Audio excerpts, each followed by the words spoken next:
Shalom, shalom, Israel, shalom. It's Brother Raya. Want to give all honor and all glory to the Most High God, Yahweh, by Hashem Mashiach, Malak Yahushua. Another strong shalom to all of the mighty brothers that go out there and labor on the highways and byways, making their body a living sacrifice. In the rain, the tumults, the demons, the uprisings, the uproars, they're out there standing 10 toes down for the name of the Lord. Another strong shalom to all of the mighty brothers that are not out there as of yet, but they're building themselves up, reading, praying, and fasting, doing everything they could do to put themselves in a position to shake the hand and wake up the hopeful elect.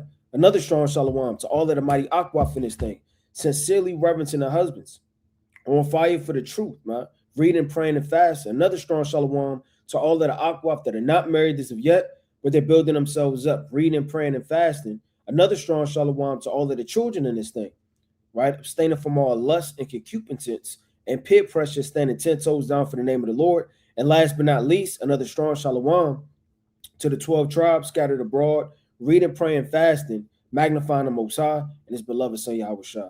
Right, I'm about to share my screen, right? And we're going to dive right into it. It's a lot going on in the earth, man. It's a whole lot going on in the earth. So for brothers that are not watching, now it's time to wake up. Now it's time to be fervent. Now it's time to be on fire.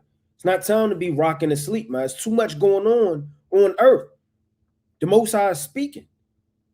I mean, the Lord is speaking. All you have to do is listen. All you have to do is perceive, understand, put forth your ears to the tune of prophecy and bombs, destruction, right? Vengeance, right? The Lord is mustering a host to the battle. Let me get this precept. Let's go to the mighty book of Isaiah. Right, let's go to Isaiah chapter 48, right? And I'm going to start at verse number 3. It says, I have declared the former things from the beginning. So the Most High showed you from the time, right, from the beginning, all the way from the time we live in now, the end of the world. Enoch prophesied that the Lord would come with 10,000 of his saints. There were prophets, right, in the Garden of Eden during the time of Adam. So you can't act as if the Lord is speaking something new when he's been saying the same thing throughout the face of the whole entire earth. The Lord said, I have declared the former things from the beginning, and they went forth out of my mouth. The Lord told you about Deuteronomy 28, and then it came to pass. Came to pass during the time of this transatlantic slave trade, even the time of the Babylonian siege, man, where they took down our kings. So the Lord speaketh once, yea, twice, yet man perceiveth it not. It says, and I shewed them, and I did them suddenly, and they came to pass. So the Lord says, suddenly they came to pass. A lot of people think, man, you got another 100 years on earth. You know, the Lord is making his work evidently known in the last days. Let me get this precept.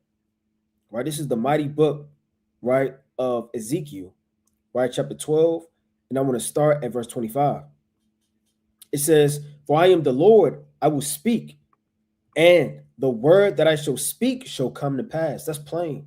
So if the Lord told you he would destroy the great whore, the Lord is going to destroy the great whore. If the Lord told you he was going to wake up the elect, he's waking up the elect. The Lord told you that there'll be famine in diverse places. Look around on the face of the earth. Perceived how all of the economic of these different nations are going down.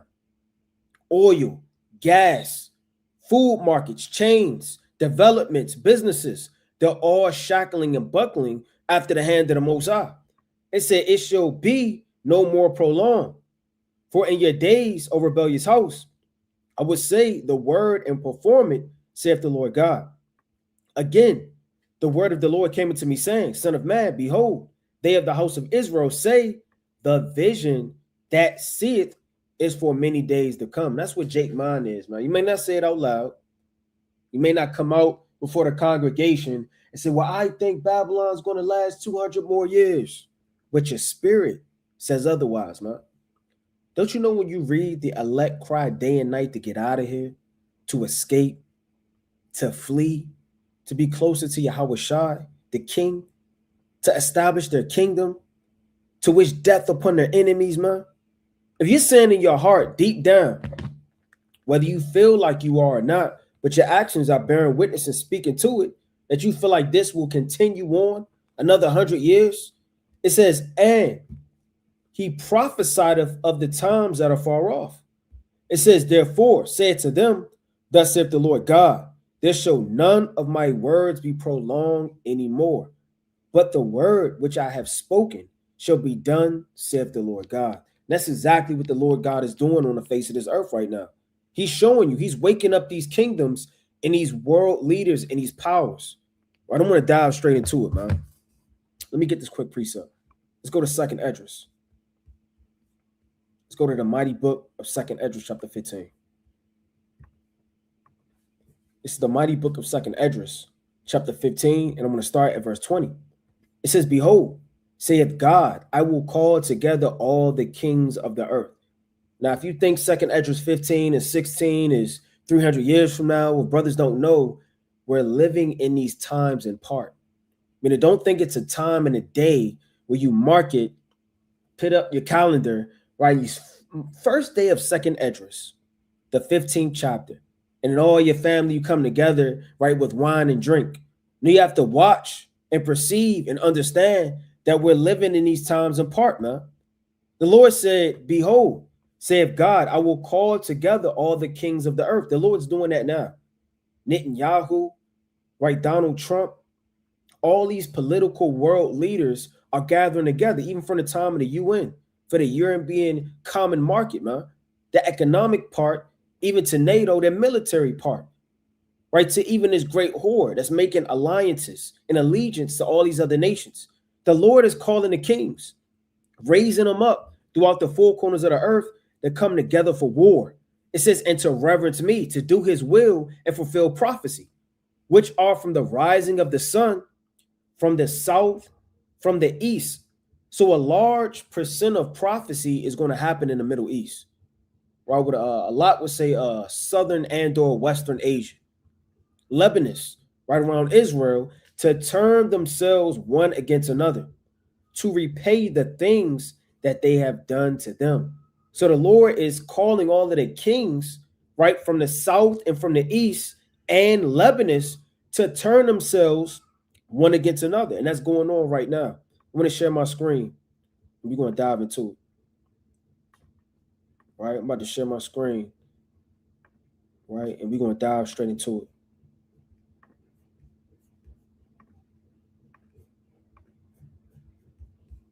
Pentagon is expected to send thousands of soldiers to the Middle East from the U.S. Army's elite 82nd Airborne Division. So they're sending out U.S. soldiers. Now, Iran has over 1 million soldiers. They're ready to go. They're on the ground. Iran has ICBM missiles. Iran has the embassy of Beijing, right, with Iran and China. Iran has all of these nukes, warheads, bombs. They're ruthless and they're ready for war. They're ready for revenge, man. Killing 100 and something of those so-called innocent Iranian children didn't go for naught for them, man. They want bloodshed. So it says Trump is sending 12,000 American soldiers, right, to face 2 million Iranian soldiers and drones added by China and Russia. Stationed at Fort Bragg, North Carolina. That's according to two people familiar with the matter. It would add to a massive U.S. military buildup as the U.S.-Israeli conflict with Iran continues. The move would expand options to include deployment of forces inside Iranian territory and could dramatically raise the stakes in the operation, which is already in its fourth week and has roiled global markets. Meanwhile, It's only 4 weeks into this war. Only 4 weeks into this war, and look how much it has shut down almost the entire earth. Look how many people are affected. Something that's going on all the way in the Middle East right now has affected you as a consumer and the things you buy. They say postal mail is going to go up by 10% for you to get packages, man. You think people are going to have the same luxuries and the same things that they used to do in the comfortability of their cities anymore? No, those things are coming to an end. Gas prices are rising over $1, right, for everyone, but over $2+ for other people as well. So this war is affecting everybody on the face of this earth. Donald Trump on Tuesday continued to talk about a possible deal with Iran to end the war. Now, why is he trying to win the war if he just came out a week ago and said he's won the war? He wants to end the war because everybody's turning against the whore. If you didn't know, the cat is out the bag. Everybody's turning against the whore, man. NATO is coming out saying that they don't know if they want to go and defend America along with this war. So they could care less about Article 5. They're turning their back. This is the beginning of the 10 toes that are going to turn against the whore. This is biblical Bible prophecy.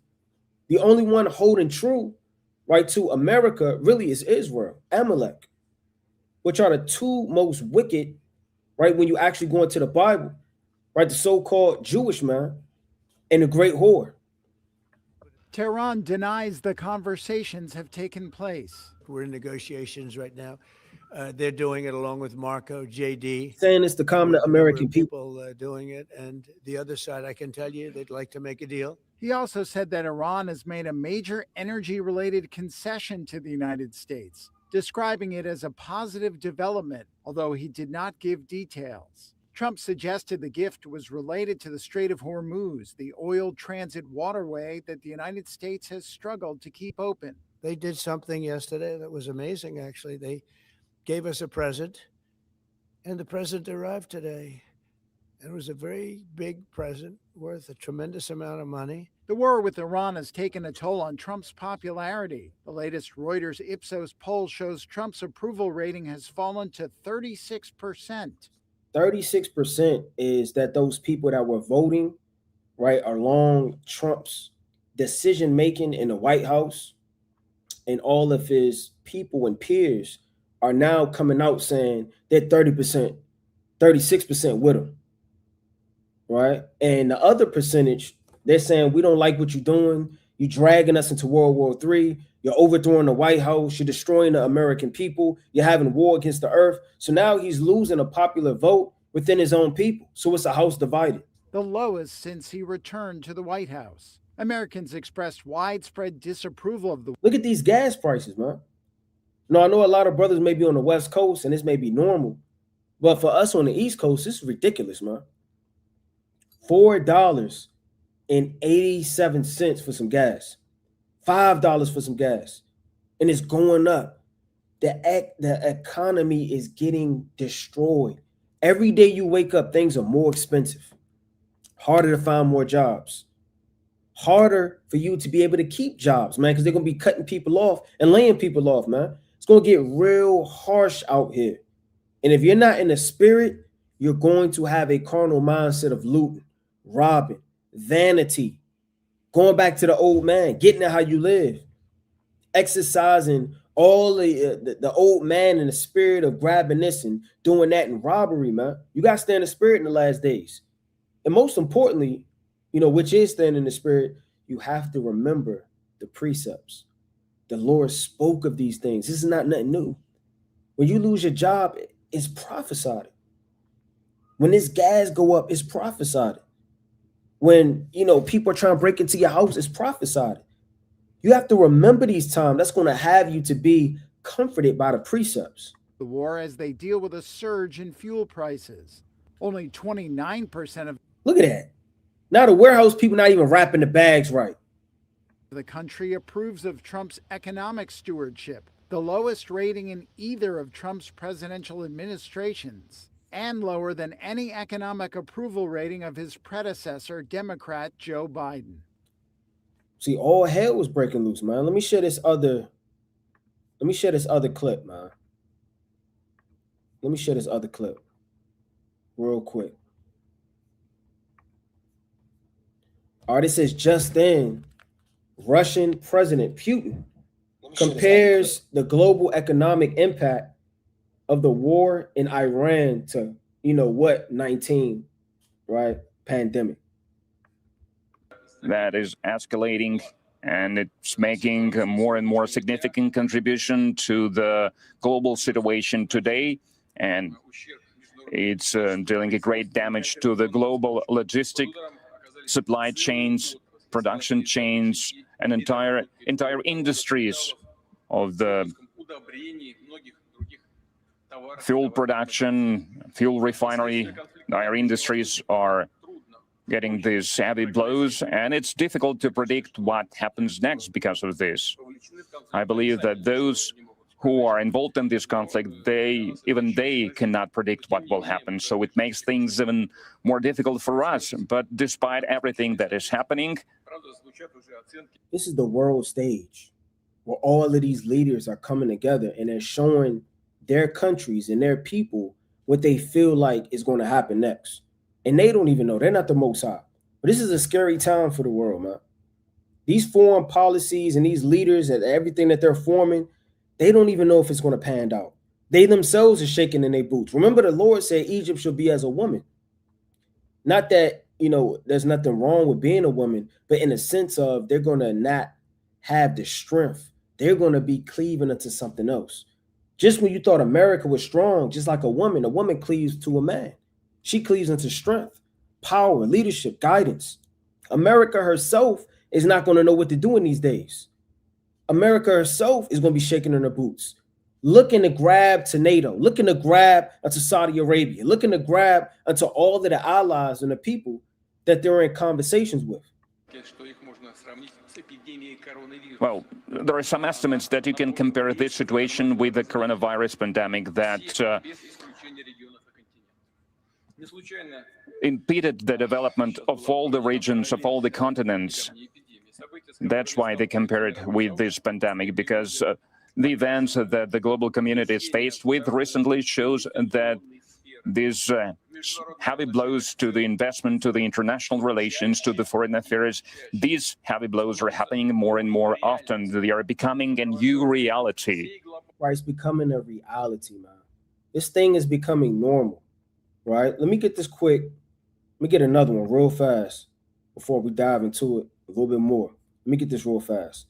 Now, in case brothers didn't know, you have power moves in war. Now, when you go to war, you sit down with generals, captains, you sit down with the men, and you strategize how you're going to take down a nation. Now, chiefly the Great Whore, a lot of people, like they would say, America would be destroyed maybe at Washington, D.C. That's what they show in all the movies. Not that that's not going to happen, but you chiefly want to knock down American grids and military bases. Now, for the chief three spots where America has their strength are Wyoming, North Dakota, and different parts of California, where they do Wyoming, they have off-grid military bases, and they keep their ICBM missiles. The ICBM missiles is not in the White House. The White House, DC is only so big. You can't jam but so much in Washington, DC. And I believe Wyoming, out of all of the United States, is where the less people live on the U.S. soil. So it's nothing but land. And what they do with that land is they run drills. They drop nukes, they do experiments, and they hold their ICBM missiles there. And why they do that, if anybody like Russia, like China, like Iran were to hit America, one of the first spots they would hit would be Wyoming, North Dakota, different parts like that to knock down the strength of America. Again, when you go to war, let me get this quick precept, right? Let me dive into it, man. Let's get the book of Isaiah. Right, war isn't just clinging to the swords, man. That's all they're doing is clinging swords in war. The war get real surgical and real strategic. Get this quick precept, right? This is the book of Isaiah, chapter 13, and I'm going to start at verse 17. It says, "Behold, I will stir up the Medes against them." Who are the Medes? Right? It says, "Which shall not regard silver, and as for gold, they shall not delight in it," man. So the Lord's stirring up the Persians. The Lord's stirring up the Medes. The Lord's stirring up these powers of old from the battle of Opis, right? This is that account. But spiritually, the daughter of Babylon is America. And the Persians are the Iranians. So this same spirit of ancient war of Babylon and the Medes, or Babylon and Persia, is coming back on earth in a major way, man. Isaiah, the 13th chapter, is live and breathing as we speak, man. It says, "I will stir up the Medes against them." That's exactly what's going on. They're being stirred up right now. Let's watch this video. Burn first in World War III. For most of human history, the United States has been invincible, protected Says been invincible by two massive oceans. So that's why that's the whore that sits upon many waters. The many waters is the delicacies of the east, the west, the north, the south, where they could do trade.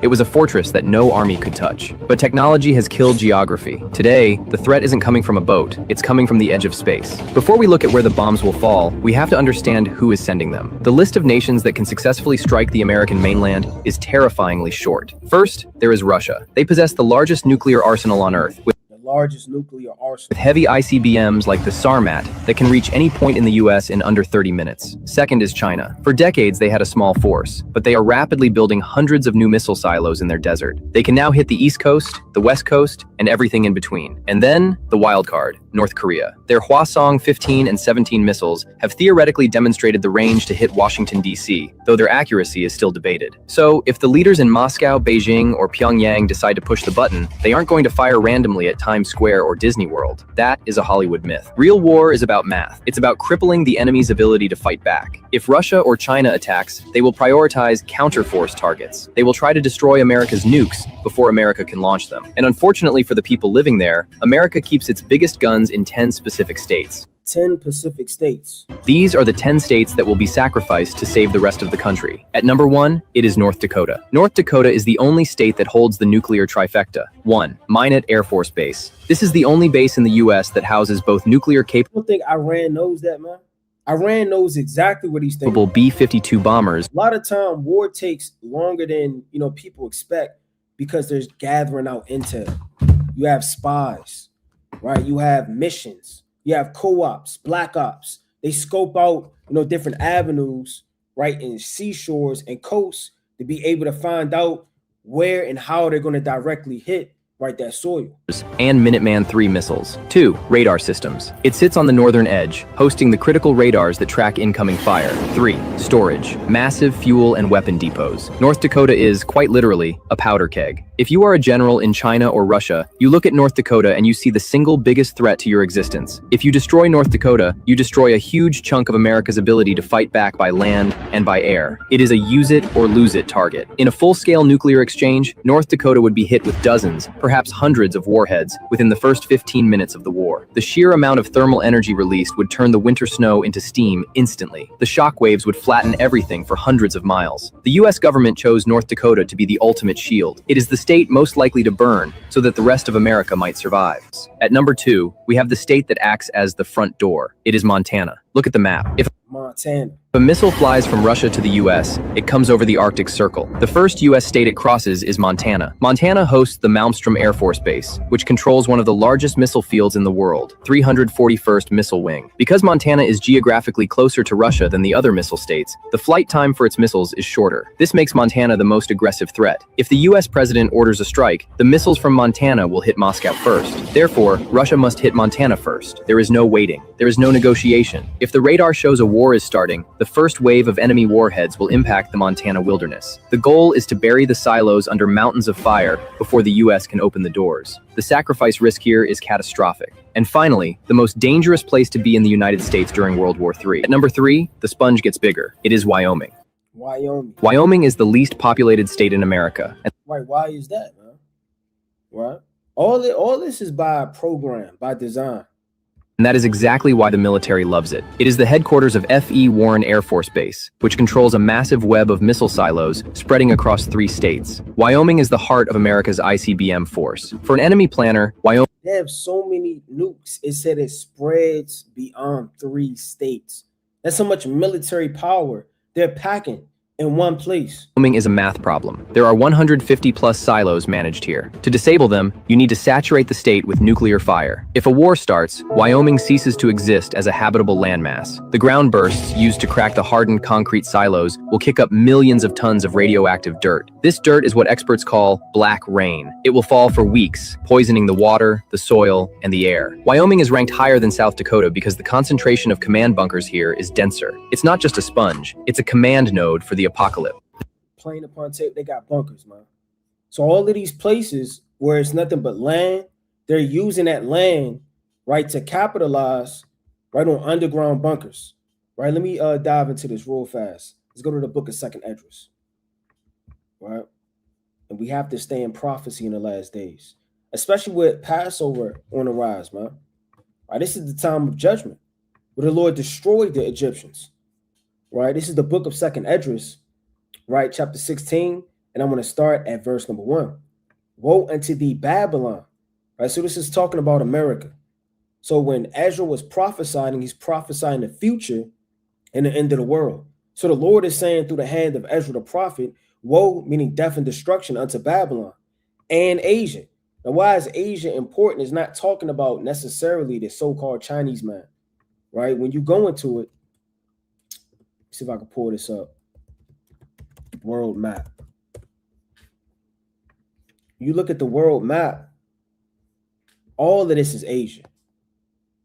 Parts of Russia, China, India, Iran, Saudi Arabia, right? All of this is really considered Asia, whether it be Southern Asia, where Saudi Arabia is, and or Western Asia, right? Depending on how you look at it, or Eastern Asia, or Northern Asia. So when the Lord speaks about Asia in the scriptures, it's not just talking about China, the so-called Chinese man.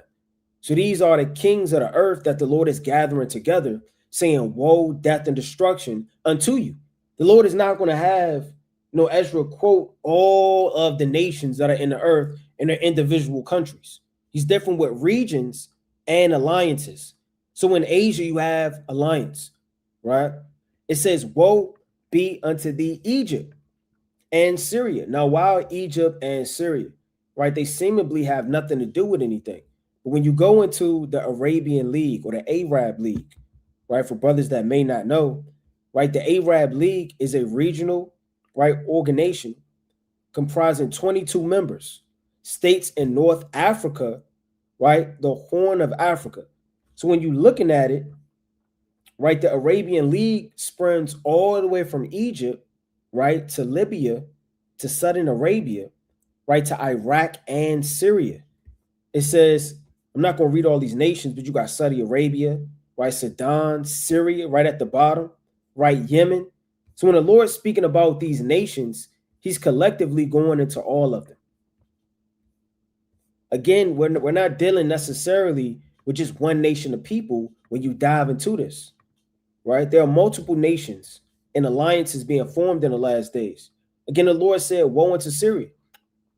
Now, Syria is a part of the Arabian League, which is a military force that they're compacting, right? Sudan and even Ethiopia is thinking about joining, right? Whether they join or not, that's spoken about in the book of Ezekiel, the 27th chapter, right? And the book of Ezekiel, right? 38, 39. Lord said Ethiopia. So these nations are gathering together predominantly in the last days. So when the Lord said, I'm going to read that again, woe unto thee, Babylon and Asia, woe be unto thee, Egypt and Syria. Girt up yourselves with sackcloth, with clothes of sackcloth and hair. Beware your children and be sorry, for your destruction is at hand. What do you mean destruction is at hand? The Lord has turned all of the kings of the earth against themselves. So in a matter of time, they will slowly but surely turn and destroy all of that area. A sword is sent among you. Who may turn it back? The sword is the judgment sent by the Most High God. Who could turn it back? A fire is sent among you. Who may quench it? Plagues are sent unto you. And what is he that may drive them away? May any man drive away a hungry lion in the wood, or may anyone quench the fire and stubble when it begin to burn? May one turn again the arrow that is shot, right, of a strong archer. The mighty Lord sendeth the plagues, and who is he that can drive them away? So the Lord is the one sending these plagues, man, these judgments, right? All of the famine, all of the war, all of this is brewing up for destruction in World War III. Now, when you look at this, we just looked at the video, but it says the United States operates 400/450, right? LGM 30G, right? 3 main U.S. Air Force bases, right? And we just kind of dived into it. You got Nebraska, Colorado, North Dakota, Wyoming, and Montana. So when you're looking at war on a strategic level of these nations to bomb and destroy, those going to be one of the first places destroyed and eradicated. Now you got to watch out for the Arab League, because again, that's where the dragons of Arabia are coming out of, those nations. Right? Let me go to the mighty book of Second Esdras, right? And I'm going to start at verse 15. Let's go to Second Esdras, chapter 15, right? And I'm going to start at verse number 28. It says, behold, a horrible vision, an appearance thereof from the east. And it's a lot of spirits going on from the east, because that's the land that the Most High has promised Abraham and to his descendants. Right? Let me get this quick precept. All right, matter of fact, let me get this quick precept. Let's go to the mighty book of Genesis. So you have something called the Greater Israel. So Nahu, right? But Yahu is thinking about expanding the land of Israel, right, from the Nile River to the great river Euphrates. Right? I'm going to dive into that after I read this. This is the mighty book of Genesis, chapter 15, verse 18. And in the same day, the Lord made a covenant with Abram, saying, unto thy seed have I given this land, from the river of Egypt. That's the Nile River. So really, Israel, how people look at it, is not just, let me get this real fast.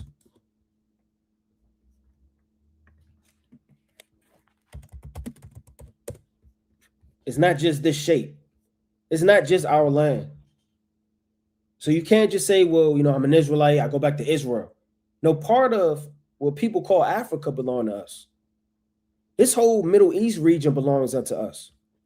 So when you're really looking at it, and the promise that the Most High gave Abraham, it wasn't just to this land. Right, from Galilee, right, all the way to Samaria, all the way to Judea, right? We had more than that. Let me read on. It says, saying, unto thy seed have I given this land, from the river of Egypt, the Nile River, unto the great river, right? The river Euphrates. Now, let me pull this up on a map. The Greater Israel. Pull this up.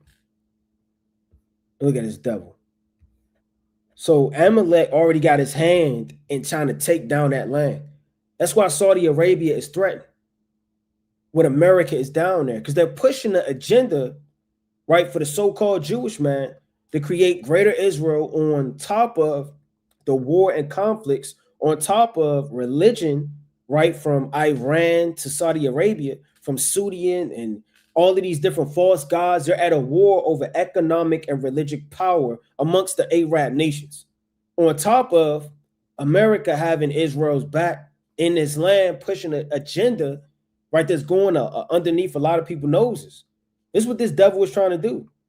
He could play innocent, like he needs to be saved and he needs to be helped, and woe is me, woe is my people. But he's pushing this agenda. Now, look at this. What they would call Greater Israel. It's not in the Bible.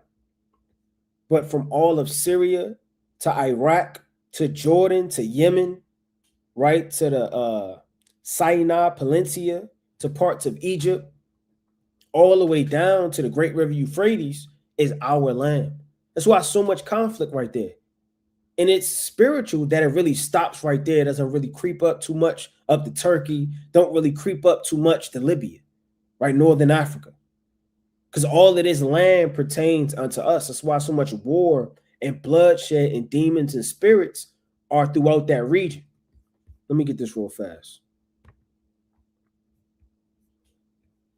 Greater Israel refers to varying territorial conceptions of Israel ranging from modern control from the Palestinian territories to a biblical vision stretching from the Nile to the right Euphrates.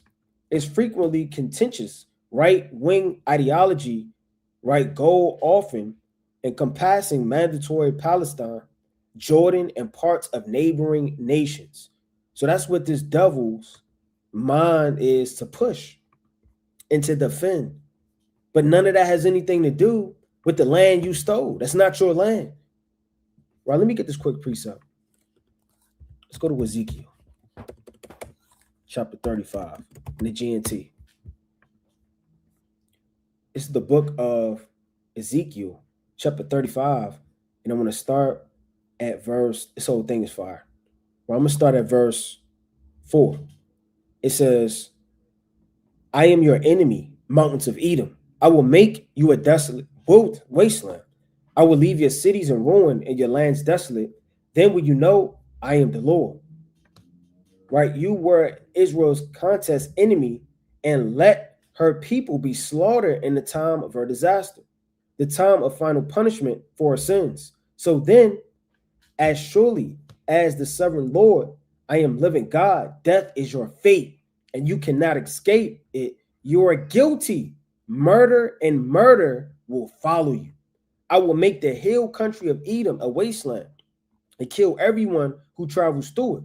I will cover the mountains with corpse and the bodies of those who are killed in battle. I will cover the hills and valleys. I will make you a desolate forever. No one will live in your cities again. Right? Then will you know that I am the Lord. Right? It's the point. You said that the two nations, Judah and Israel, together with their land belong to you. So that's what Edom said, man. Israel, all that belonged to me. I'm going to invade that land. I'm going to steal that land. I'm going to crush and devour things that don't belong unto me. That's what they said in their mind. When we were removed and fled all the way from the Balfour Declaration, from the time they entered in, right, they had that agenda and they're pushing that. That's what these elites are doing. It says, and that you would possess them, even though I, the Lord, was their God. So then, as surely as I, the servant God, am the living God, I will pay you back for your anger, your jealousy, and your hate toward my people. So the Lord got an ought that you're taking it upon yourself to invade that land, to rob, steal, and devour and destroy, right, things that don't pertain unto you. So really, when you diving into war, let me get this quick precept. Let me go back to the book of 2nd Ezra, chapter 15. The Lord is stirring up the spirits in the east, right? Going back to 2nd Ezra, chapter 15, and I want to start at verse 28. Behold, a horrible vision, and the appearance thereof from the east, where the nations of the dragons of Arabia shall come out with many chariots. Right, again, the dragons of Arabia. We just went into all of those nations. Those leagues in the military, they're gathering together, right? It says, and the multitude of them shall be carried as the wind upon earth. I mean, they're going to move swift and fast like the wind. Like the Lord said, the wind bloweth as it listeth, so is the way of the spirit. Paraphrasing greatly. So, I mean, that north wind is going to brush, right? And that east wind, which is destruction, the Lord said they're going to be carried out as multitude of chariots, meaning many men, many armies. They're forming to destroy and go against one another. It says that all they which hear them may fear and tremble. So as the dragons of Arabia are brewing up, everyone that hears shall tremble. Right? What is that talking about? Around the east. Right? It says also the Carmanians, right? The Iranians, right? Iran, raging in wrath shall go forth as a wild boar of the wood. Let me get this real fast, man. See, wild boars.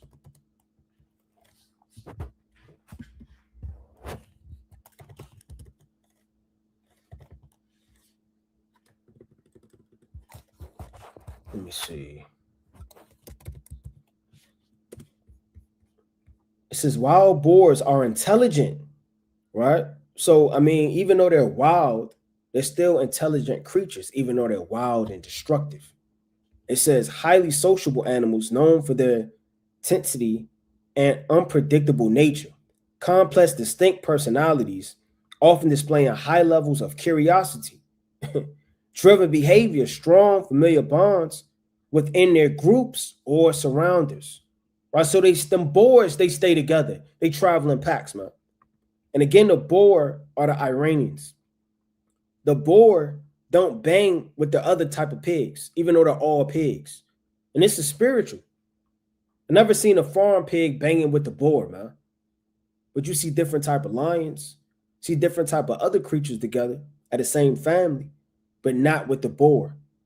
The boar, they travel in packs. Again, that are the Iranians. They're not banging with Yemen. They're not banging with Jordan. Right? They're not banging with Saudi Arabia. They're not banging with a lot of these other, right, Ishmael-like nations. did to themselves. And they destroy. They topple down. And they have no discernment whatsoever. Whatever they feel like doing in their rage, they do it, man. Right? It says, let me go back to that. It says also, the Carmenians raging in wrath shall go forth as the wild boar of the wood. Right? Fast, swift, no discernment, trampling down anything that's in their path. And with great power shall they come, meaning they're coming in with force and military strength, and join battle with them.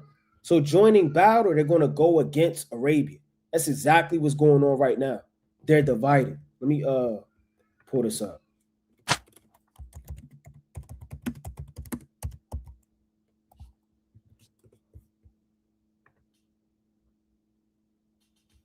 Iran and Saudi Arabia are major regional rivals with deeply strained relationships characterized by decades of proxy battles, ideologies, conflicts, theological differences, right? I mean, they all have false gods, right?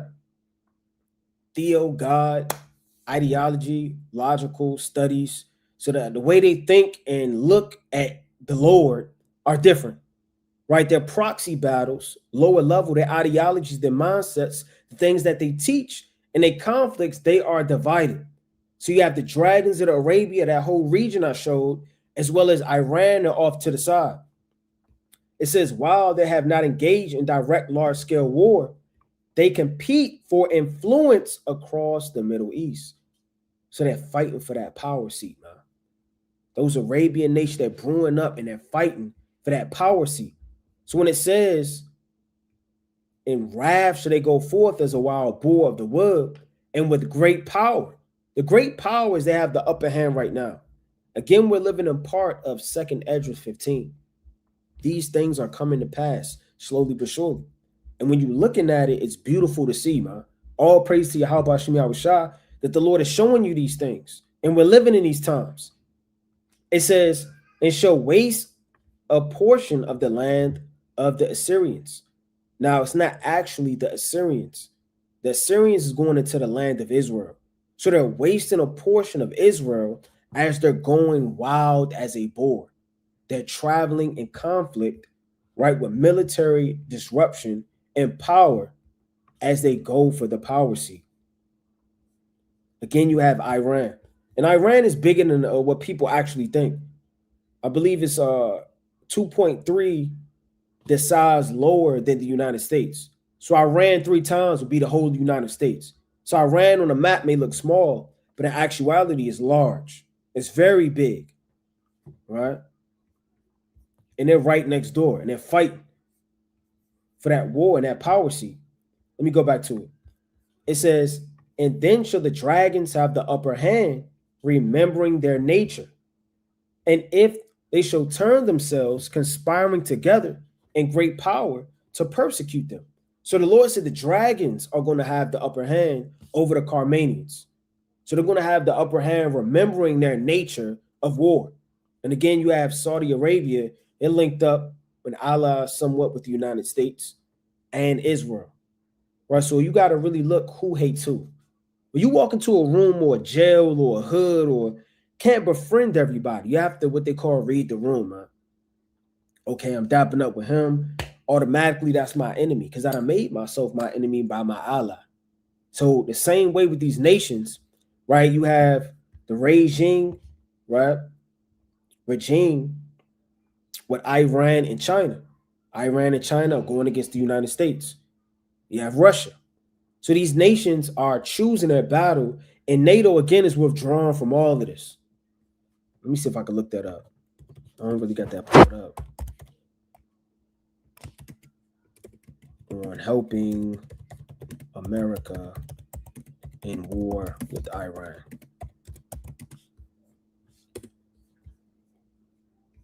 Let me see. Yeah, I mean, I got this window pulled up.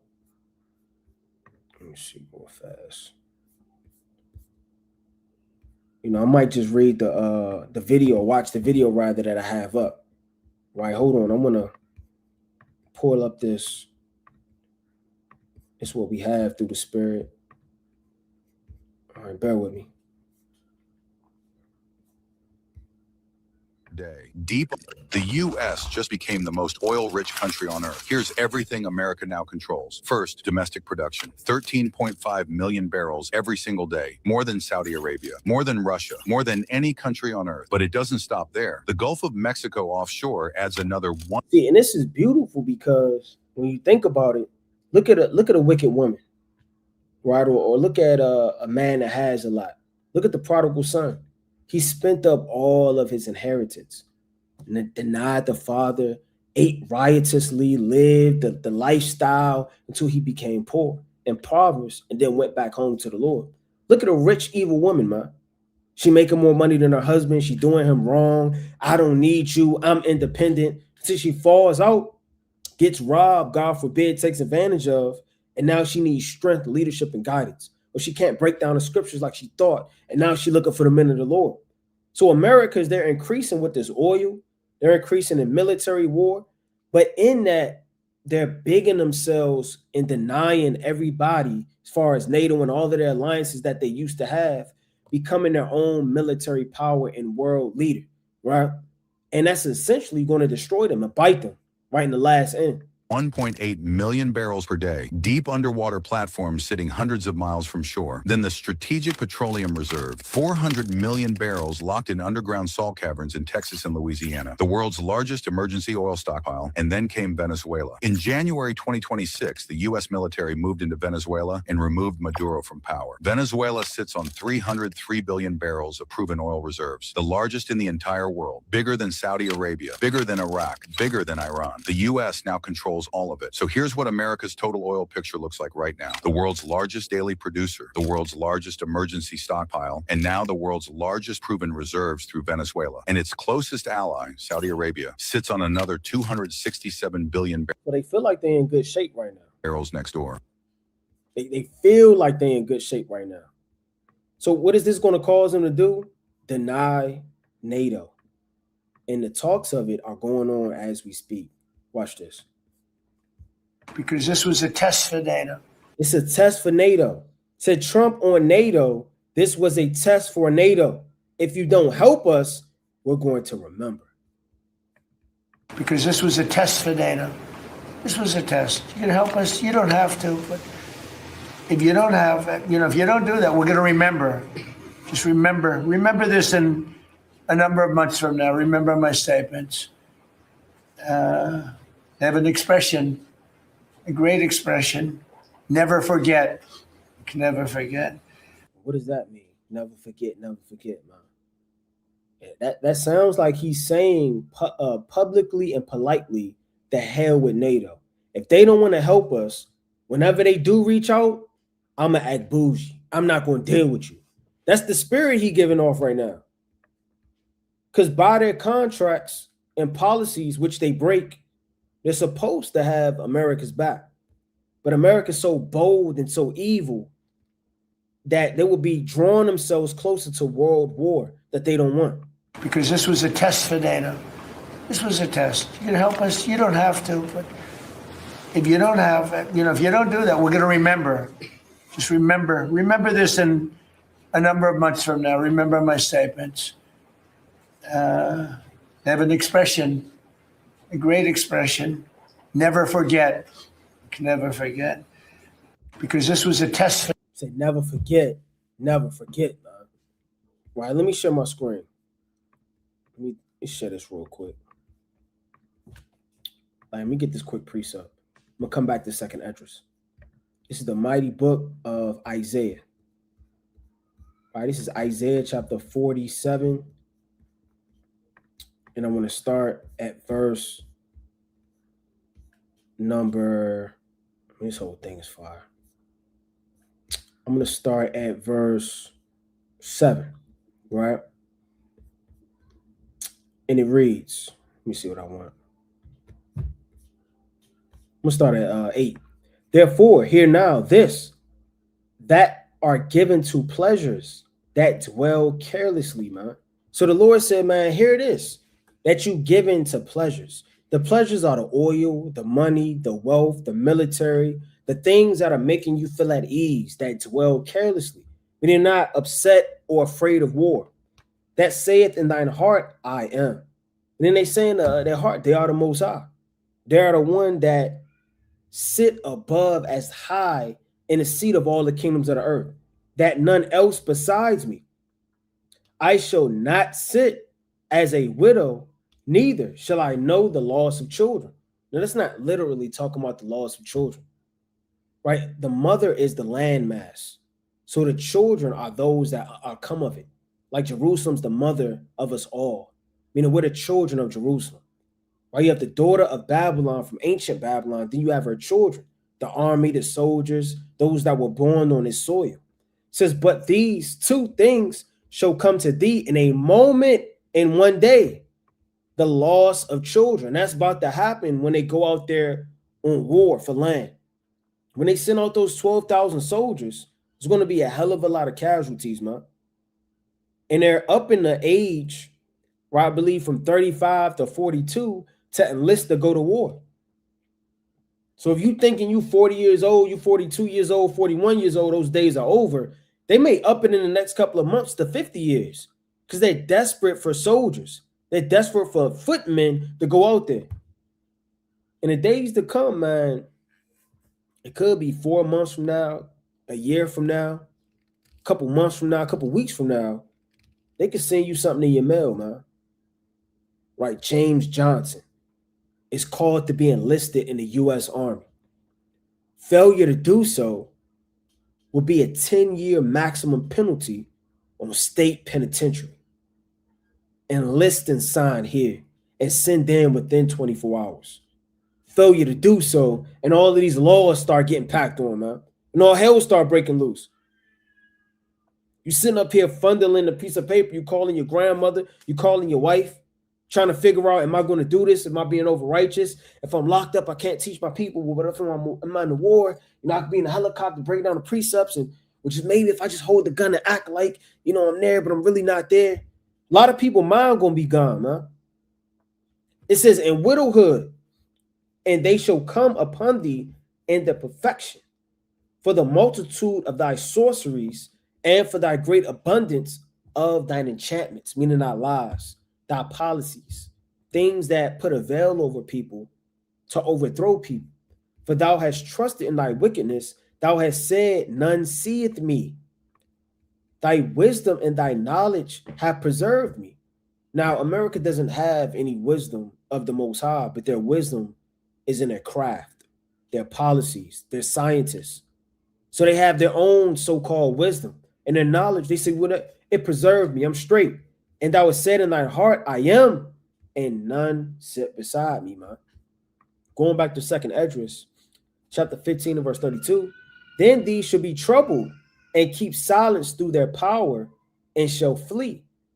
Right? So this is Iran going down and the dragons of Arabia having excellent strength. And again, they're wasting a portion of the land of the Assyrians, right? Which is that east around Israel. And from the land of Assyrians shall the enemy besiege them and consume some of them, and in their hosts shall be fear and dread and strife among kings, right? All of this is going on in the Middle East. Behold, now check this out. Clouds from the east and from the north unto the south, and they are very horrible to look upon, full of wrath and storm. So the Lord said, when this is going on, this is the brewing up for World War III. Now, a lot of brothers may say we're in World War III right now. There's stages of World War III, but collectively, the whole world and the global powers will have to be at war, and not just in the East. Russia going to have to get touched. India, Iran, Yemen, Jordan, the Middle East, parts of Asia, and even America. And in those days, as things increase and these veils start to open up and these trumpets start to blow, we're going to be in those days that we're reading about, not just in part, but we're going to be living out every word of the living God that have been prophesied. It says, they shall smite one upon another, and they shall smite down a great multitude of stars upon the earth. Even their own stars and blood shall be from the sword unto the belly. So in these times that we're living in, in part where the dragons of Arabia are joining battle along with the Carmenians, which is Iran. You're going to have brewing up and the lifting up of World War III.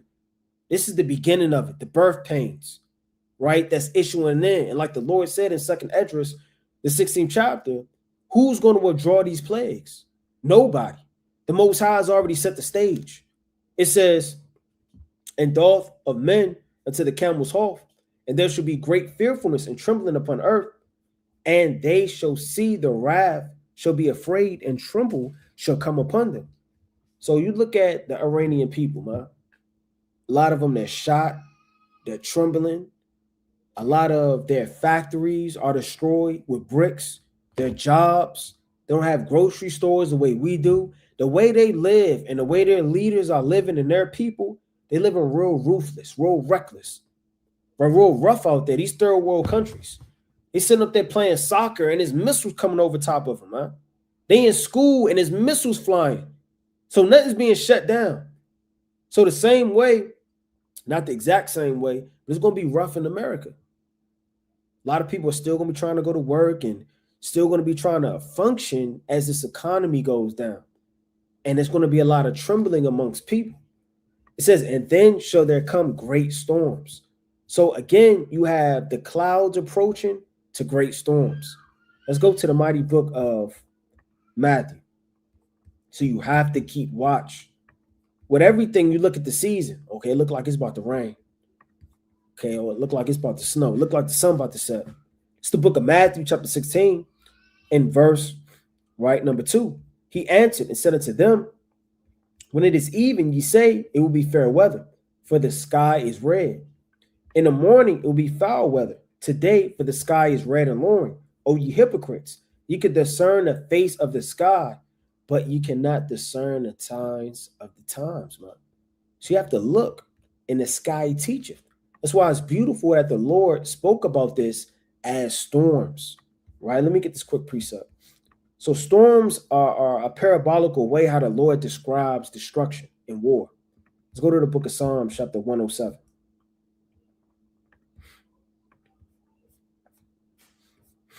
And I'm going to start at verse number 25. For he commandeth and raiseth the stormy wind. He lifteth up the waves thereof. The waves are the nations. He raised up the stormy wind. The wind is the east wind, right? That's the wind of destruction that devours everything that's in its way. They mount up to the heaven. Is that literal? When the last time you seen a storm that actually from the waves of the sea rose up to the heavens, man? No, that means war. The stormy wind and waves are nations roaring back and forth. And their war is going to be on land, on sea, and in the air. It's going to mount up the destruction unto heaven. They go down again to the depths, meaning in the seas, right? Even, right, these submarines and these underground bunkers. It says their soul is melted because of trouble, man. So their soul going to be melted, man. What does that mean? They're going to be in fear. When all this commotion of the waves, right, and storm begins to happen, man. They reel to and fro. They staggered like a drunken man. What makes them reel to and fro? The bombs hitting the earth. And they're reeling this way from the destruction and reeling that way. It's not actually talking about a sea. Or throw the so-called white man in the sea, and the Lord gonna have a big whirl storm, and he's sitting up like your kid is in a bathtub, man, and all his toys go down the drain. Right? He's reeling to and fro, likened unto the seas, which are the nations fighting, and he's gonna be drunk. So if you see a drunken man that can't hold up himself, he has no idea what's going on, where he is, who to call on, what military strategy, what to hit, what to do, then, I mean, all hell is about to be breaking loose. Now, in war, I want to pull this up. I mean, it's a whole lot I wanted to get into tonight. A whole lot I wanted to get into tonight. Let me see what I want to dive into first. I'm going to have to make this a 2-part video. Maybe, maybe not. But let me get this real fast.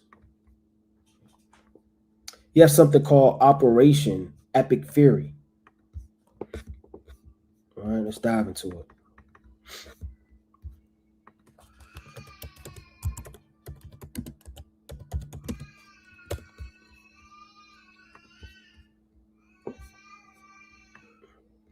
It says Operation Epic Fury is a 2026 U.S.-led Israel coordinated military campaign launched on February 28th to dismantle Iran's security infrastructure.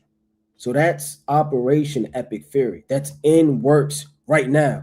It's focused on destroying Iranian nuclear capabilities, military arsenals, naval assets, and leadership vast, right? Intense airstrikes and operations.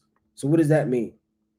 Meaning they identify where the threat is, the military infrastructure, their plants, and every base they have to dismantle it and utterly wipe it out.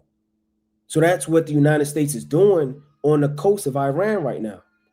They're not sniffing around or throwing rocks at them, and this isn't the first world war.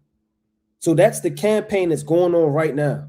You're trying to figure out what the U.S. is doing down there. They're trying to implement, right, Operation Epic Fury. All right, let me see if I can get a little bit more on that.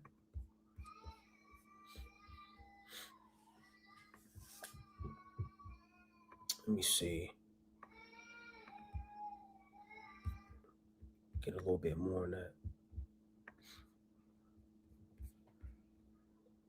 It says U.S. assets employed, the B-1 bombers, the B-2 bombers. It's all of their strength. Types of targets. Let me see. Brothers can hear this.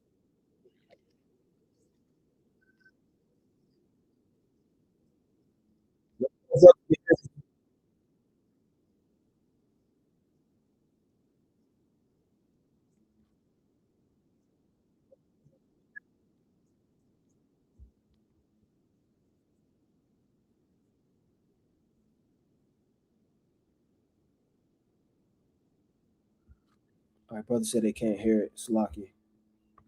All right. Let's see if we can get this. Hi, I'm Admiral Brad Cooper, Commander of U.S. Central Command, here with my 5th update on Operation Epic Fury. Right, so it's 5th on Operation Epic Fury. We're in the 4th week of the campaign and remain on 4th week of the campaign, meaning showing you the start of that war. They're trying to take down them from the legs. Now they're trying to chop them in half. Take their strength. on plan or ahead of plan in achieving very clear military objectives for eliminating Iran's ability to project power in meaningful ways outside its borders. U.S. forces have struck more than 10,000 military targets. In fact, we hit the 10,000th Iranian target just hours ago. And if you combine what we've accomplished with the success of our Israeli ally, together we have struck thousands more, clearly demonstrating that we're stronger together. Our precision strikes have overwhelmed Iranian air defenses, and our combat flights over Iran are having tangible effects. Here are a few examples. For decades, Iranian warships have roamed regional waters, threatening and harassing global shipping. But those days are over because we've now destroyed 92% of the Iranian Navy's largest vessels. They're not sailing, and my operational assessment is that they've now lost the ability to meaningfully project naval power and influence around the region and around the world. As we've highlighted previously, Iran's drone and missile launch rates are down by more than 90%, meaning their ability to attack American forces and regional neighbors is drastically reduced. That's a bold-faced lie. That's a bold-faced lie. Well, I'm not going to watch this whole video. That's a bold-faced lie. That's completely a lie. Right? You have something also called Operation Roaring Lion. Right? Let me get that real fast.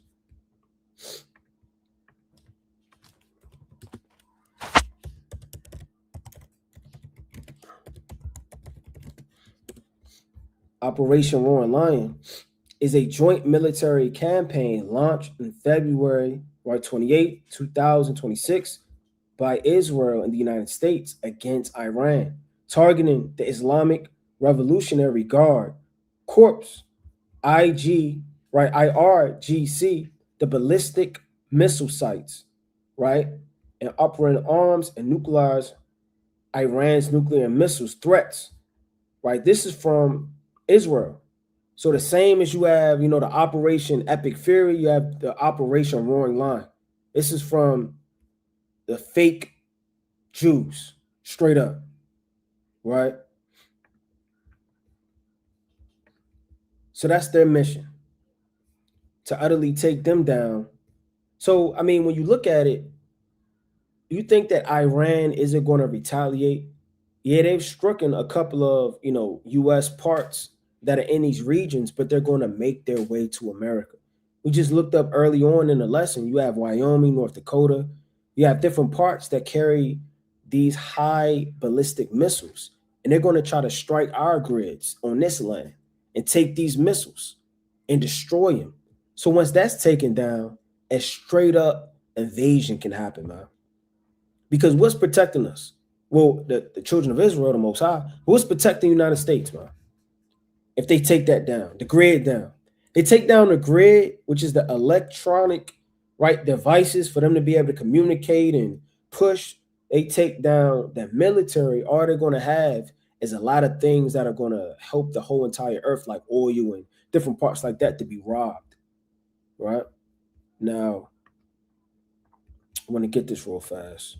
And I want to go back to 2nd Esdras, right, chapter 15. I'm about to share my screen. Bear with me. Right, it says, President Trump, if gas prices rise, then let it rise. It doesn't concern me, man. So that's what this devil was coming out saying straight up. Because his mind is to invade and help Israel in this war. It doesn't matter how it affects, right, the American people. Promises made, promises kept. Gas prices at their lowest average nearly 5 years. Right, that's not true. Right, it says, just saying, EU gas prices hit 2-year high record. Right, Bloomberg reports Europe is teetering on the edge of its next energy crisis after natural gas prices soar to the highest in 2 years, man.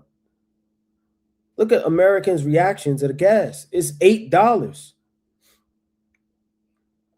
Look at Jake, man. Now they making TikTok videos now like it's funny. But it ain't gonna be so funny soon, man. Lord said, because iniquity shall abound, the love of many shall wax cold, man. Iniquity is sin and evil in troublous times.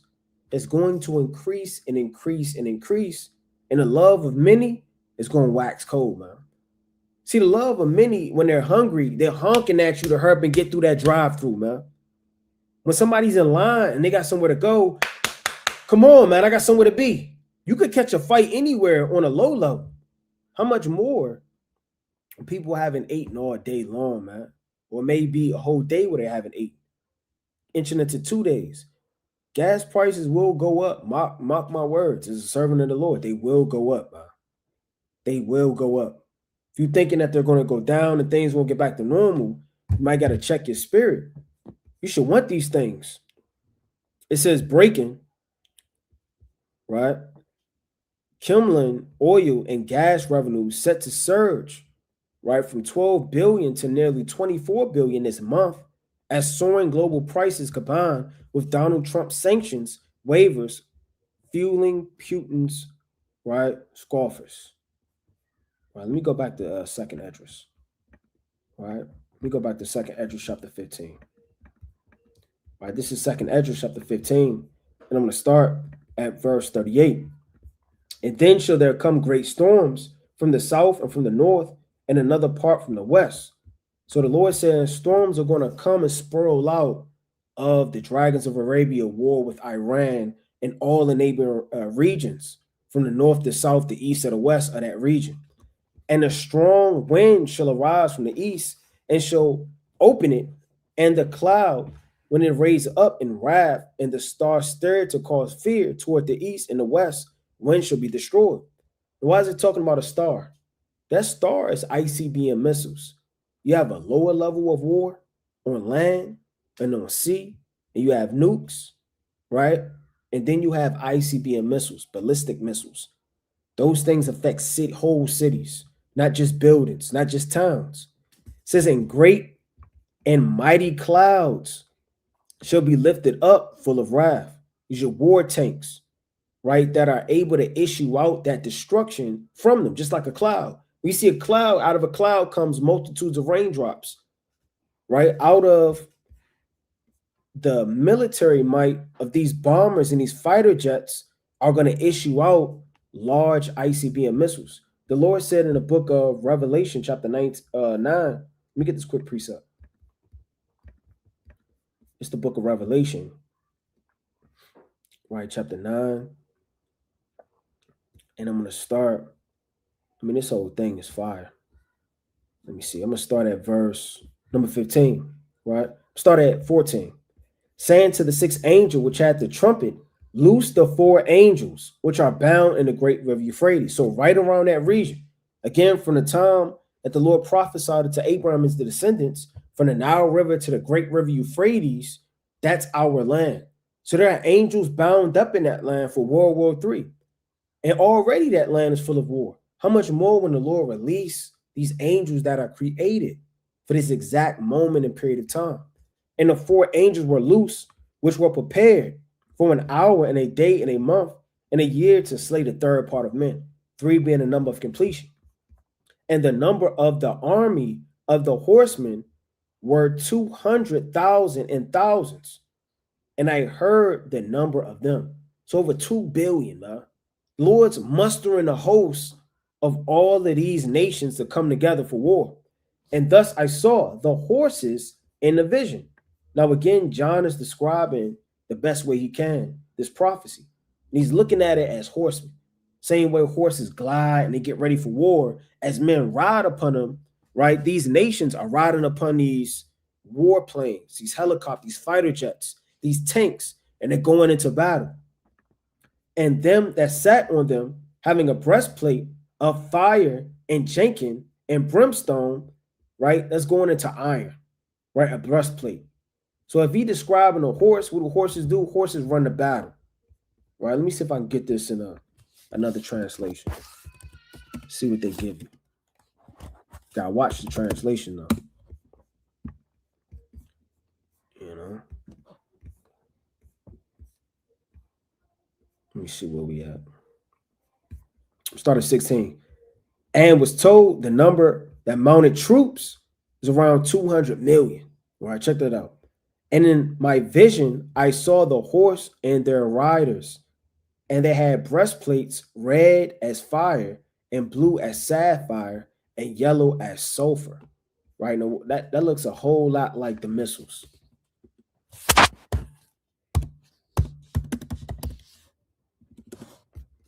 See if we can pull them. Now, a lot of them, they're red. They got yellow on them. They're made of iron. See if we could get some pictures. Straight iron. So the Lord is describing these missiles, how they're looking. Now, their power of a missile comes from where? How are they mounting up for war? Through what? Let's read it in the Bible. It says, and the heads of the horses were as the heads of lions.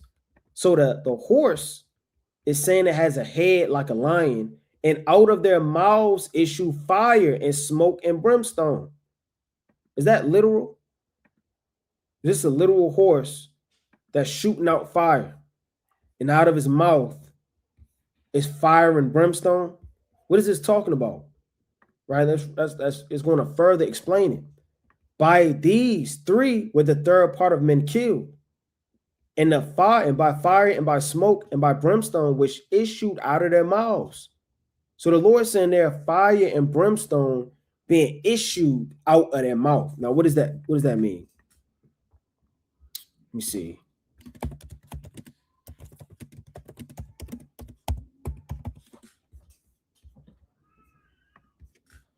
You have these cannons that they shoot out.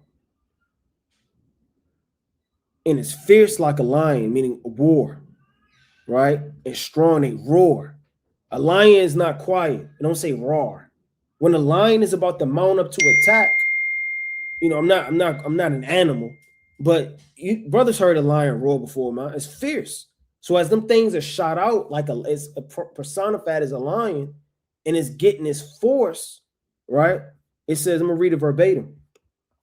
It says, and the heads of those horses was as heads of lions, and out of their mouths issued fire and smoke and brimstone. So out of the mouth is personified as being shot.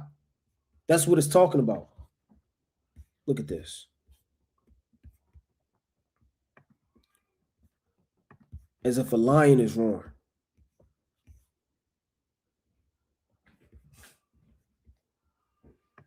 Right? It says, for their power is in their mouth.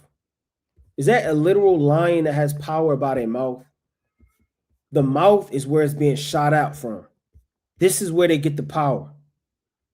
Because through the mouth, it projects the missiles. That's where the power is coming from. Look at this.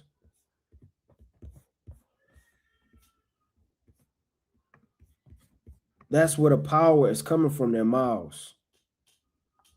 Full of fire. But it's likened unto a lion. It's likened unto iron. Right? And it's likened, like it says, unto their tails. It says, for the power is in their mouth and in their tails. So the power from their mouth and their tails, again, you have the beginning part of the missile and you have the back part of the missile. The power is coming from when it's being launched out, but yet the forefront of the missile stings you. It destroys you. So when it says their power is in their mouth and in their tail, it says, for their tails were like unto serpents and had heads, and with them do they hurt, man. So the tail, so like the head is what hurts, man. Look at this. That's going to hurt when it finally get to you, man. That's the head of it. You got the tail of it and the power of it, and then you got the head of it that's going to issue off and break apart in the air to destroy you. So when John was saying this, he couldn't say ICBM. He couldn't say interconstellar ballistic missile. He couldn't say a nuke. He couldn't say drone. He couldn't say these things, man, because they were not invented. He beautifully described it perfectly. If you got ears to hear, it's easy to perceive what the Apostle John was talking about when you're looking into this, man. Right, let me go back to it. It says, and the rest of the men which were not killed by these plagues when these judgments happened, yet repented not of the works of their hands. Meaning they're going to cleave unto their gods unto the end. The same way a lot of men, they're never going to repent that are of our people. The same way these nations are going to cleave unto their gods on the left-hand side until they're utterly destroyed. That they should not worship devils and idols of gold and silver and brass and stone and of wood, which neither can see nor hear nor walk. It's going into the sacrifices they're doing in the last days to give them the power and authority to be able to rule and overcome the war. And they're not going to stop doing that. You know, why would they? They're not created to believe in the Lord, man. So the very thing that is essentially giving them the power on the left-hand side, they're going to continue to worship it until they're destroyed. Neither repented they of their murders, nor of their sorceries, nor of their fornication, nor of their theft, right? That's physical fornication, but much more spiritual fornication, right? Invading lands and troops and defiling the people. That's not going to stop. So as this war brewing up, like the Lord personified it as a storm. Let me get one more precept on that. Let's go to the mighty book of Psalms, chapter 85. This is Psalms chapter 85, and I'm going to start at verse. Shalak, is this what I want? Shalak, you bear with me. I'm going to come back to this precept. Let me get another one. Let's go to the book of Psalms, chapter 93. It says, the floods have lifted up, O Lord, the floods have lifted up their voice. The floods lifted up their waves. The Lord on high is mightier than the noise of many waters, yea, the mighty waves of the sea. So the Lord is mightier than, these nations that are roaring in the last days of World War III and brewing up. Going back to Second Esdras, says a great mighty cloud shall be lifted up full of wrath, and the star that they may make all of the earth afraid, and them that dwell therein. So this is letting you know the whole earth is going to be afraid by the star. You got the clouds brewing up, which is the signs of World War III and a raging war in the east that is going on right now in part. But then you're going to have the star that's going to be issued in. That's when the big guns get released, man. Like we just got in Revelation, the 9th chapter. Right in the head do they hurt, man. Right? It says, therein, and they shall pour out on every high and eminent place a horrible star. So at this time, when war is kicking off, bigger bombs and missiles are going to start hitting the earth. It says fire and hail and fleeing swords and many waters, they all fields may be full, and all rivers with the abundance of great waters. Now the great waters are talking about the storm. Meaning just like you may run from your car to your house, you're not going to escape that rain. That's why it says hail, fire and hail, fleeing swords, and many waters. The waters are likened unto the flying swords and the hail. Being full, meaning strong, in all rivers with abundance of great waters. It says, and they shall break down the cities and walls and mountains and hills and trees, right, of the wood and grass and mellows and their corn. And they shall go steadfastly unto Babylon and make her afraid. So again, this is the birth pains of World War III. These things are happening in part, and we're inching toward the end of the world. Again, the next stop from war on a major level, right, from this prophecy, as it continues to bruise up, is to go to the east, the west, the north, the south, right, as it continues to sprawl out to other nations, and then from there, it's going to make its way to Babylon, meaning America, and make her afraid. The Lord is not a man that he shall lie. Don't let propaganda and TV and the so-called social media and the news reporters confound your mind and perplex you and make you at ease like this thing isn't as serious as it actually is, man. I'm surprised the internet's still on. You know? Don't be surprised when these grids go out. Everything is fueled off of fuel and electricity and power. And once those things run low, again, you have right now, it's so much going on in the earth. I'm going to just, preview about part to pull it up. They're giving restrictions on when you could go out and when you can't go out in certain states, in certain countries, right?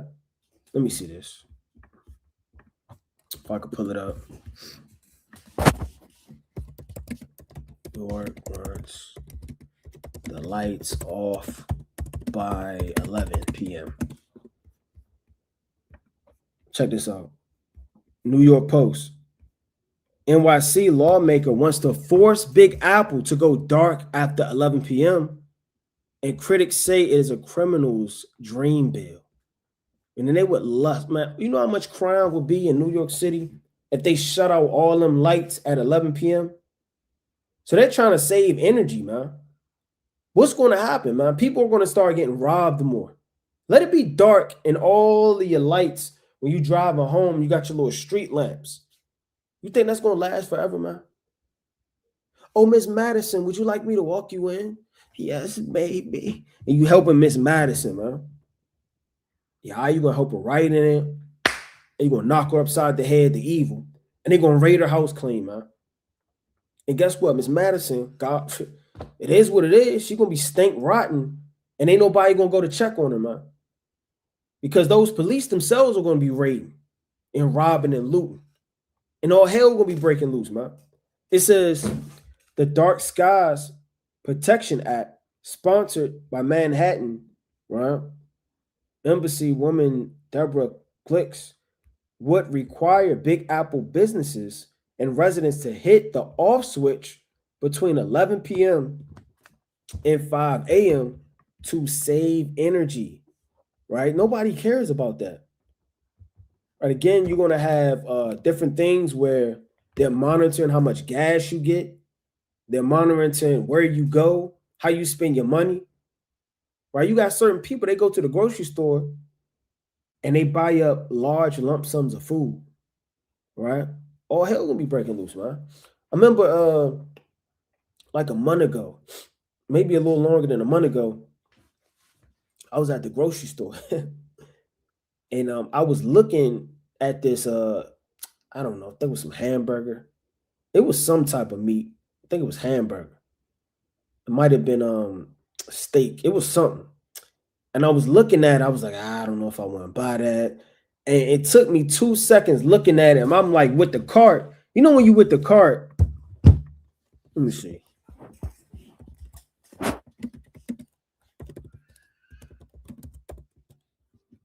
With cart, let me see this.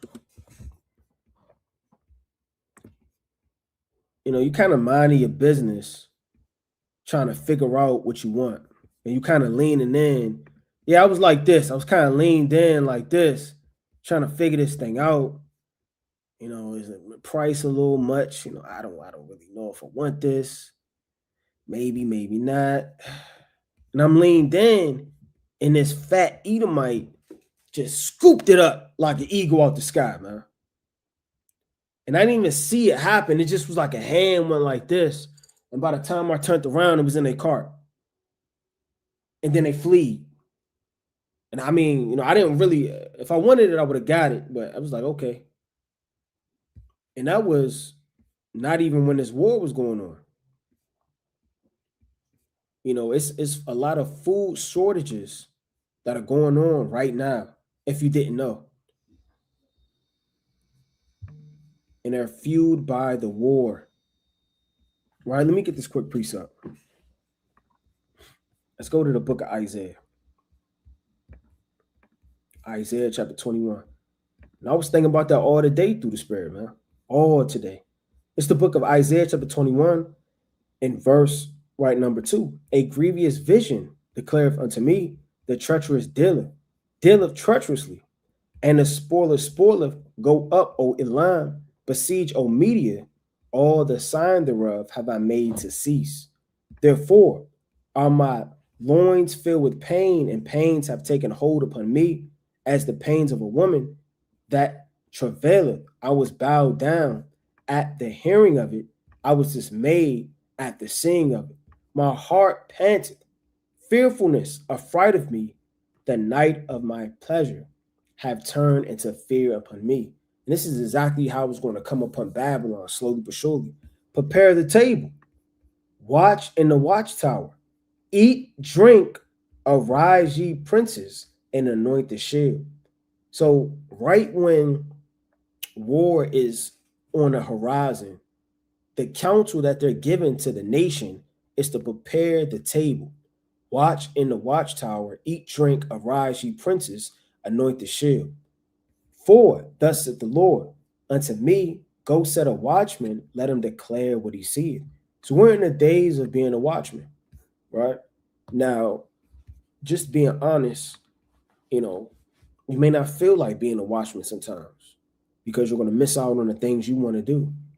But this is beyond a job. This is beyond an opportunity. This is beyond what you call yourself a prophet. This is your calling. If you're truly called to do this, it will come natural.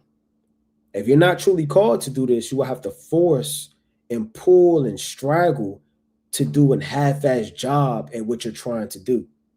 Certain people enjoy this. Certain people, they long for it. Some people, they desire it.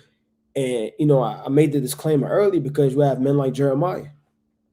He said, I will no more speak in the name of the Lord, man. Because, I mean, that's a hard life to live. Getting kicked out the cities, getting locked up, thrown in the dungeon, smacked out, head against your forehead. The Lord said in the book of Jeremiah, let me get this quick precept. Book of Jeremiah, right? Chapter 1. Let me get this quick precept. In fact, let me get this. Jeremiah chapter 1 in verse number 7. It says, but the Lord said unto me, say not, I am a child, for thou shalt go to all, right, that I shall send thee, and whatsoever I command thee, thou shalt speak. Be not afraid of their faces, for I am with thee to deliver thee, saith the Lord. Then the Lord put forth his hand and touched my mouth. And the Lord said unto me, behold, I have put my words in thy mouth, man. See, I have this day set thee over the nations and over the kingdoms to root out and to pull down, man. That's how strong his words were. So being a watchman is watching, but it's also repeatedly prophesying. The Lord put the same spirit in Jeremiah. He put that spirit on other brothers, man. It's not just one Jeremiah on the earth, man. It's not just one Ezekiel. I mean, you have a lot of contemporaries that were during the time of the rebuilding prophet, right? You had Zechariah, you got Haggai, you had the men of the Lord, Zerubbabel. You had a lot of strong men, pivotal men that were around during that time, that were doing a whole lot of work. Ezra, right? Nehemiah, they were on fire. So don't just think, oh, that was Jeremiah. I could never be Jeremiah. The Lord says, see, I have this day set thee over the kingdoms, the nations, and over the kingdoms to root out and to pull down and to destroy and to throw down and to build and to plant. So we're in the days right now we're tearing down these kingdoms by prophesying. And you have to be strong in the spirit to be able to do that, right? Let me get a couple more. Let's get the book of Jeremiah. Right, this is Jeremiah, right, chapter 51. And I want to start at verse number 7. Babylon hath been a golden cup in the Lord's hand, and hath made the earth drunken. The nations have drunken of her wine, therefore the nations are mad. Right? Now, it's not necessarily saying they're upset, but when you're mad, you're insane. And when you get drunk, you tend to do things that are not wise. You tend to do things that are irrational. You tend to do things that are not wise, and you tend to overthrow yourself. America's gotten this world drunk with their policies and all of her conformation to this new world order, that every one of these nations are out of their course in their mentality, in their rootment of who they are. Shouldn't the Arabians be with the Arabians? Right? Shouldn't all these nations click up? Right? Why is China, and Japan, and they're split, and you have Saudi Arabia and Iran, they're split. I mean, you have Russia and United States. They're all of the same nation, right? But yet they're split, and they're linking up with these elite. The Lord is saying that America got everybody drunk, and everybody's mad and insane by the process of America. Babylon is suddenly fallen and destroyed. How? For her take balm. That's how you healing ointment. For her pain. For Slakia, if she may be healed. All right, let me get this quick precept. All right, this is the mighty book of Habakkuk. Let me get Habakkuk real quick. The mighty book of Habakkuk, chapter 1, verse 11. It says, then shall his mind change, and he shall pass over, offend, imputing his power unto his God. So, I mean, when you go into this, the nations, they all have their gods, right?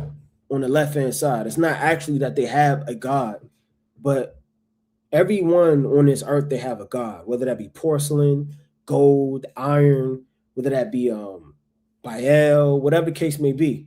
Every nation, they have their false gods and their idols. Since then shall his mind change, and he shall pass over and offend, imputing his power unto his God. That's what these nations do. They lust for power. Power is a pivotal thing that's programmed into a wicked man's spirit. Even of our people, man, they want power. They lust to be the top Negro in charge.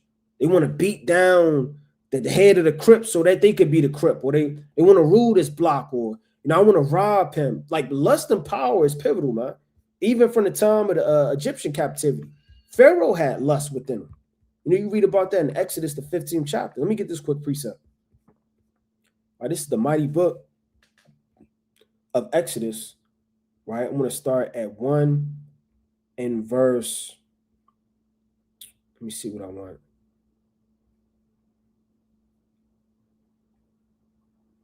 Salaki, bear with me. I'm going to start at. Let me see what I want. I'm going to start at 7. right? It says, and in greatness of thy excellency, thou hast overthrown them that rose up against thee. Thou sendest forth thy wrath, right? Which consumeth them as stubble. And with the blast of thy nostrils, the waters were gathered together, and the flood stood upright, and as in heap in the depths, right, with connect in the heart of the sea. The enemy said, I will pursue, I will overtake. So that's what their mind is when they were chasing us going through the Red Sea. The enemy said, I will pursue, I'll overtake. That's the same mind, knowing that the Lord is delivering us, knowing that their end is near, but they just can't stop lusting. They got to conquer something. They got to fulfill their will.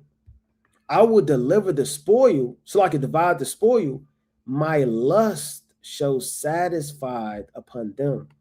So these nations, they have lust, man. It's not sexual lasciviousness necessarily, right? But more conquering lust. I must rule lust. I must conquer this land, invade these people, take these and heap treasures and souls into my soul. It says, I will divide the spoil. My lust shall be satisfied upon them. I will draw my sword.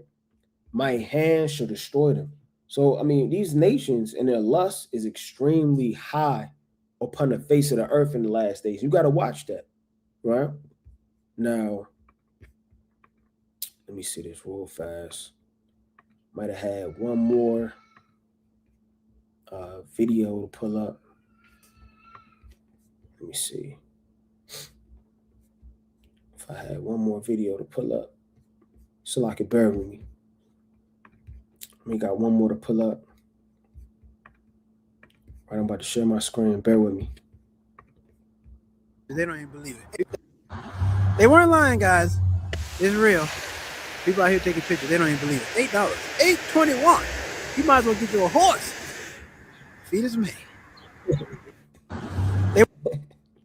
He said you might as well get you a horse, man. Let's take a listen to one more woman who we spoke with.